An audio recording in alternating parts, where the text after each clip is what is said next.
Ocaq rayondayıq. Şəhər Xəyalın mövquduna gəlmişik. Gülmənin yanında. Ana, Xəyalın mövqudu mübarək olsun. Çəkilən mövqudu. Allah rəhmət eylesin, şad olsun. Bugün sən huzura gəldin. Sən əvvəlcən bizim üçün böyük bir qurur, fəxrdir. Mən bugün özümə bir fəxrdim. Xəyal qardaşımla Fulanın şəkini böyüdür, sənə gətirir, Xəyalın elmciyinə təzim edir. Bir daha Allah Teala sizi heç vaxtı əyilməsin. Siz əyilməmişsiniz, siz uzasınız, siz başı hiç yanarsınız. Allah sizə həmçin var edəsin. Allah sizə də dəyməsin. Bugün şəhər gizib var edən Xəyalın şəkilini anamıza təqdim edirik. Anamız bizim üçün dəyərli bir hörmətlidir.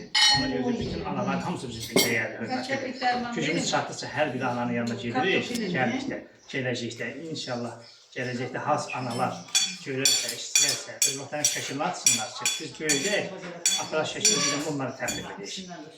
Böyük ana, xoş mənim halım ki, sənin evində, sənin süfrəndə oldu, sənin sayəndə xeyli adamlar tanıdıq, görürük.